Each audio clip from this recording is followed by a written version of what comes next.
ఓం గురుభ్యో నమః. ఓం మహాగణపతియే నమః. ఓం శ్రీమాత్రే నమః. ఆత్మీయ సాధకులారా, ఈరోజు మనం గౌరీ యోగేశ్వరి మంత్ర సాధన గురించి తెలుసుకుందాం.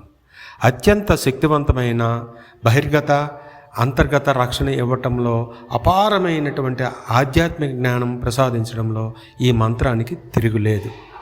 ఈ మంత్ర సాధనకు నియమాలు అన్నది ఒకసారి పరిశీలించినట్లయితే, స్త్రీలకు పరపురుష వ్యామోహము, పురుషులకు పరస్త్రీ వ్యామోహము ఉండకూడదు.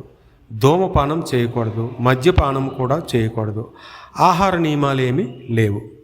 ముఖ్యంగా ఈ మంత్ర సాధన చేస్తూ ఉన్నప్పుడు ఎవరిని తిట్టరాదు. చివరకు భర్త అయితే భార్యను తిట్టరాదు, భార్య అయితే భర్తను కానీ పిల్లలను కానీ తిట్టరాదు. ఎందుకంటే ఈ మంత్ర ప్రభావం అలాంటిది. ఏదైనా అష్టమి నవమి తిథుల్లో కానీ, మంగళ శుక్రవారాల్లో కానీ, అమావాస్య పౌర్ణమి రోజుల్లో ఈ మంత్ర సాధన ప్రారంభించుకోవచ్చు. మంత్ర సాధనకు ముందు కులదేవత, గ్రామ దేవతలను పూజించి, మీ పితృదేవతలను, మీ తల్లిదండ్రులను నమస్కరించుకొని మంత్ర సాధనను ప్రారంభించండి. అయితే సాధనా సమయంలో శుచి శుభ్రత పాటించాలి. వీలున్నంత వరకు మౌనంగా ఉండి ప్రతిరోజు ఏదో ఒక దేవీ దేవతా ఆలయాన్ని సందర్శనం చేయండి, అనగా దర్శించండి. మంత్ర సాధన ఇంట్లోనే చేసుకోవచ్చు. స్త్రీ పురుషులు ఎవరైనా చేసుకోవచ్చు. ప్రతిరోజు 108 సార్లు ఈ మంత్ర జపం చేస్తే చాలు. సమస్యల తీవ్రత ఎక్కువగా ఉన్నప్పుడు జప సంఖ్యను పెంచుకోండి. ఇక జపం చేసేటప్పుడు కుర్చీ మీద కానీ లేదా మెత్తని శుభ్రమైన గుడ్డపైన కానీ కూర్చొని మంత్ర సాధన చేయవచ్చు. సాధన మాత్రం చాలా రహస్యంగానే ఉంచాలి. ఈ విషయం గమనించగలరు. మంత్రం మనసులోనే జపించాలి. మొదటి 1-2 రోజులు కాస్త మంత్రం మననము అయ్యేంత వరకు కాస్త పైకి చదవండి. తర్వాత రోజుల్లో మాత్రం మనసులోనే జపం చేయండి. గృహస్థ జీవనం గడుపుతున్న ప్రతి ఒక్కరు కూడా ఈ మంత్ర సాధన చేసుకోవచ్చు. ఈ మంత్ర సాధన ప్రారంభించిన 11 రోజుల నాటి నుండి మంత్ర ప్రభావం మీ మీద, మీ కుటుంబం పైన కనిపిస్తుంది. అప్పటి నుండి ప్రతి నిత్యం మంత్ర సాధన చేసుకుని మీ దైనందిన జీవిత కార్యక్రమాలు హాయిగా చేసుకోండి. ఇకపోతే ఈ మంత్రం ఎటువంటి అంగన్యాసాలు, కరన్యాసాలు మీరు చేయనవసరం లేదు. ఎందుకంటే గృహస్థ జీవనం వారికి ఇటువంటివి అవసరం లేదు. కేవలం దశమహావిద్య, శ్రీ విద్య ఉపాసన చేస్తున్నటువంటి వాళ్ళు మాత్రమే అంగన్యాస, కరన్యాస, ధ్యాన శ్లోకాలు ప్రతిరోజు చెప్పుకోవాలి. మీకు అవసరం లేదు, గమనించగలరు. ఇకపోతే ఈ మంత్ర సాధన చేయడం వలన మనకు ఎలాంటి ఫలితాలు వస్తాయనేది ఒకసారి చూద్దాం. ఈ మంత్ర సాధన వలన మన పైన ఎవరైనా ప్రయోగాలు చేస్తుంటే ఆ ప్రయోగాలు విరిగిపోతాయి. సరికదా, మీ పైన, మీ కుటుంబం పైన ఎవరు ఎటువంటి చెడు ప్రయోగాలు చేయాలన్నా అవి పనిచేయవు. శత్రుబాధలు ఉండవు, వాహన ప్రమాదాలు రావు, అపమృత్యు భయం ఉండదు. మీ మాటకు గౌరవిస్తారు లేదా భయపడతారు.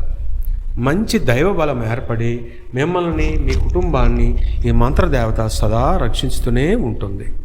అయితే ఈ మంత్రంతో ఇతరులను మీరు అన్యాయంగా శిక్షించాలనుకుంటే మాత్రం మంత్రం మిమ్మల్ని శిక్షిస్తుంది. ఈ విషయంలో చాలా జాగ్రత్తగా వ్యవహరించాలి.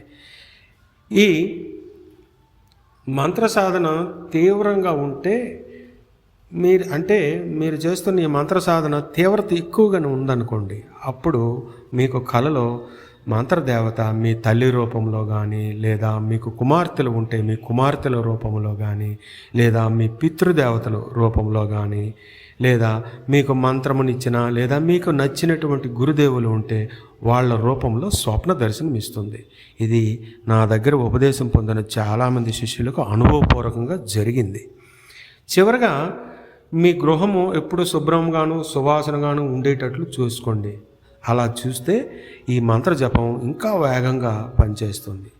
చివరాఖరుగా స్త్రీమూర్తులకు నాదొక విన్నపం. ఎట్టి పరిస్థితిలో తెలిసి కానీ తెలియక కానీ మీకు ఏదైనా దుఃఖము, బాధ కలిగినా ఎట్టి పరిస్థితిలో ఈ మంత్ర జపం చేస్తున్నప్పుడు, మీరు చేస్తున్నప్పుడు కానీ, లేదా మీ భర్తలు చేస్తున్నప్పుడు కానీ, లేదా మీ కుటుంబ సభ్యులు చేస్తున్నప్పుడు కానీ ఇంట్లో మాత్రం మీరు దుఃఖం పడకూడదు, అనగా ఏడవరాదు, కన్నీళ్ళు పెట్టరాదు అనమాట. ఆత్మీయ సాధకులారా, ఇప్పుడు మంత్రం చెప్తునేటప్పుడు వెన్ను నిటారుగా ఉంచండి. ఇదే గురోపదేశంగా భావించి నాతో పాటు 3 సార్లు పలకండి. ఓం హ్రీం గౌరీ రుద్రదయతే యోగేశ్వరి హుం ఫట్ స్వాహ. ఓం హ్రీం గౌరీ రుద్రదయతే యోగేశ్వరి హుం ఫట్ స్వాహ. ఓం హ్రీం గౌరీ రుద్రదయతే యోగేశ్వరి హుం ఫట్ స్వాహ. ఈ మంత్రాన్ని ఇంతకుముందు నేను చెప్పే విధానాల్లో విధి విధానాలు పాటిస్తూ మంత్ర జపాన్ని చేస్తూ మంచి ఫలితాలను పొంది మీ సమస్యలను మీరే తీర్చుకుంటారని భావిస్తూ ఎల్లవేళలా మీ శ్రేయస్సు కోరుతూ మీ స్వామి త్రిపురానందనాథ. ఓం శ్రీమాత్రే నమః.